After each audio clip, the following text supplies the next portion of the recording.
안녕하세요. 이정민입니다. 오늘은 NPL 물건에 대해서 설명을 드리고요. 이 경매사건 낙찰 받으신 분께서 혹시나 명도에 어려움이 있다면 저에게 연락을 주시면 무료로 도움을 드리도록 하겠습니다. 저희 오픈 채팅방에서 NPL 물건 입찰을 해도 되느냐라는 질문을 주시는 경우가 많은데요.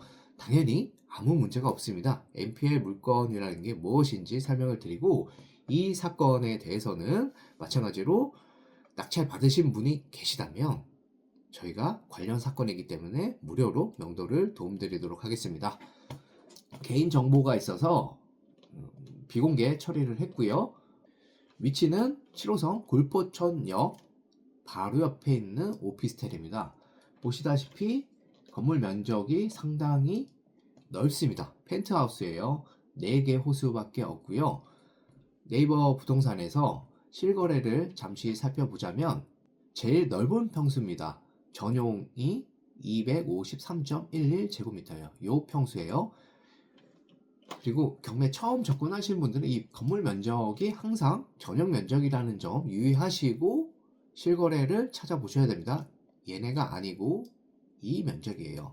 전용 253.11. 자, 클릭하면 아무래도 대형 평수이기 때문에 거래가 많지 않습니다. 거래가 거의 없죠. 1년에 뭐 한 건 이 정도밖에 없어요. 그러니 매매가 가능할지, 전세 월세가 가능할지 공인중개사분에게 잘 확인을 하시고 입찰을 하시기 바라고요. 그럼 NPL 물건은 무엇이냐? 경매 정보지에 보통 건물 등기를 열람할 수 있도록 되어 있죠. 그런데 이걸 클릭하는 경우에는 과거 등기부가 나오게 됩니다. 그래서 서류가 반영이 안 되어 있어요. 입찰하시기 전에, 그래서 입찰 전날에 반드시 등기부를 새로 열람을 하셔야 되고요. 제가 방금 열람한 등기부를 보시자면 쭉 내려갑니다. 소유권이 이전이 되고 소유주가 대출을 받았죠. 그 사이에 세금 체납한 것도 있어서 압류도 당했고, 쭉 내려갑니다. 채권자 페퍼저축은행에서 변제를 하지 않아서 임의경매를 신청했고요. 그 다음 주식회사 하나은행도 후에 중복경매를 신청을 했습니다. 을구란을 살펴보시면 소유자가 대출을 받은 내역들이 나오게 되는데, 저희가 가져온 채권은 21년 7월 7일 날 채권 최고액 3억 6천 2순입니다. 1순위 채권은 아니고 2순위 채권이에요. 근저당권 이전이라고 되어 있죠. 가지번호로 9-2. 9가 뭐냐? 9번 근저당권 설정에 근저당권자 동인천 신용협동조합입니다. 근데 8월 27일 날 가져왔다는 겁니다. 근저당권자가 변경이 되죠. 그리고 법원 문서 송달 내역을 보면 이 내용이 나와 있을 겁니다. 하지만 등기부에는 안 나와 있으니까 새로 발급을 하셔서 확인을 하셔야 돼요. 확정 채권 양도라고 되어 있죠. 이 채권을 사왔다는 겁니다. 근저당권자가 사왔다.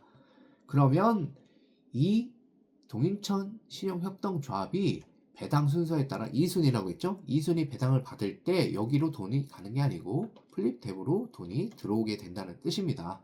그럼 왜 낙찰을 받지 않고 이렇게 채권을 사오느냐? 그냥 이자만 받고 단기의 이익을 실현하기 위함입니다.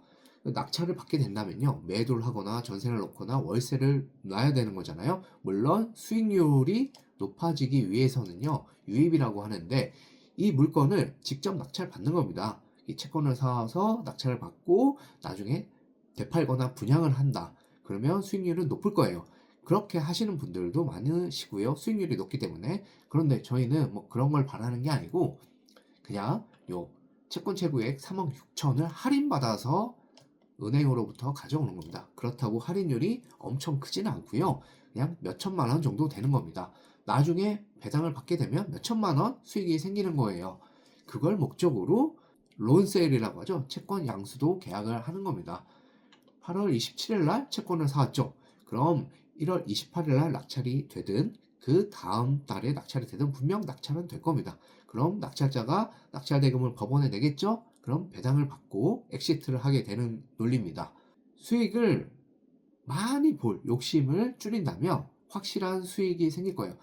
여기에서 손해가 볼 수도 있는 상황이 언제냐?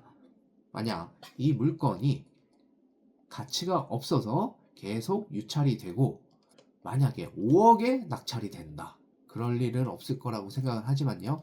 5억에 낙찰이 된다. 그럼 배당이 없겠죠? 배당을 못 받았어요. 이미 돈을 주고 채권을 사왔는데 배당을 못 받으면 손실이 되겠죠. 그래서 그때는 만약에라도 그런 상황이 발생할 수 있다. 그러면 저희가 사온 금액과 어느 정도 예상한 금액으로 입찰을 하게 됩니다. 그걸 방어 입찰이라고 해요.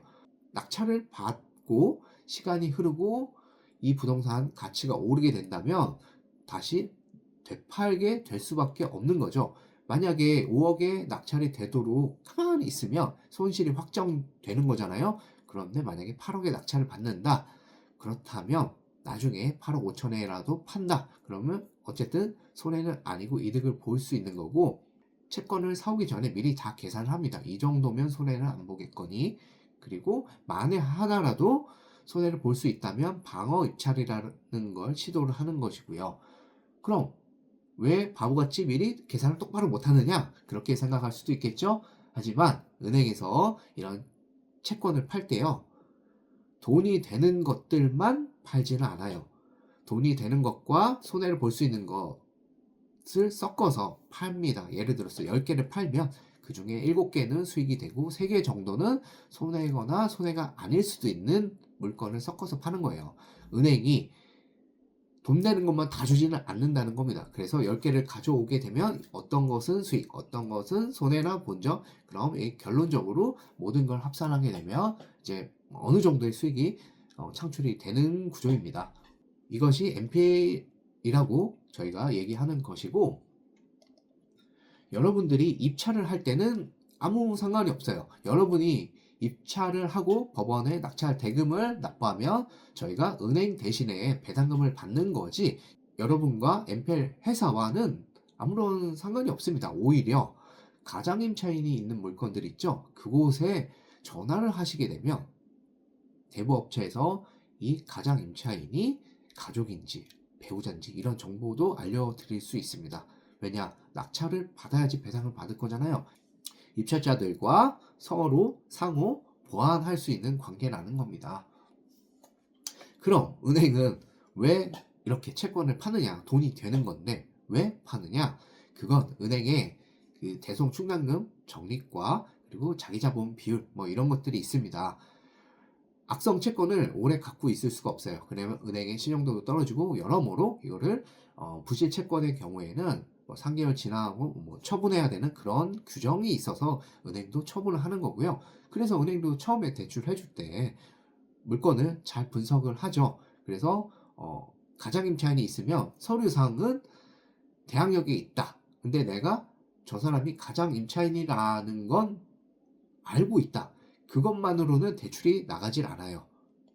확실한 증거가 있어야 된다는 거예요. 은행에서 대출 나갈 때 정말 신중하게 대출을 해준다는 뜻입니다. 그럼에도 불구하고 차주가 경제적으로 어려워질 수 있잖아요. 그러면 이자 상환이 제대로 안 된다거나 그런 경우에 은행에서도 어쩔 수 없이 부실채권을 매도를 하게 되는 겁니다. 그럼 개인이 살 수 있느냐? 그건 또 안 돼요. 법이 바뀌어서 이제 자본금 5억으로 시작할 수 있는 이 대부 법인만 채권을 양수할 수 있습니다.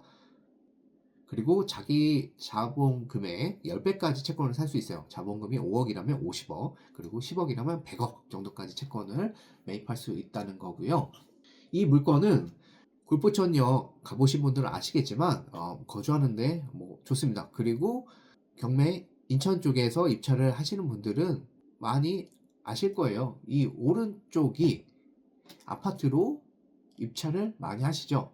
물론 살기 좋기 때문에 저가 낙찰은 쉽지 않은 곳이기도 하고요. 한정거장 옆으로 가면 삼산체육관역이 나오고 이 주공 아파트들이 부계주공 이런 곳들이 다 인기가 많은 곳이고 가격이 높지가 않습니다. 그래서 인기가 많은데 다만 그만큼 저가 낙찰이 쉽지는 않죠. 그리고 오른쪽으로 가면 이제 상동역, 부천시청역, 신준동역, 이 춘희역 쪽엔 빌라가 많아서 빌라 입찰자들이 많고요. 이쪽엔 뭐 상계 신도시 관련해서 뭐 아파트들이 약간 가격이 올랐지만 이것도 입찰을 많이들 하시는데 저가 낙찰은 어렵죠.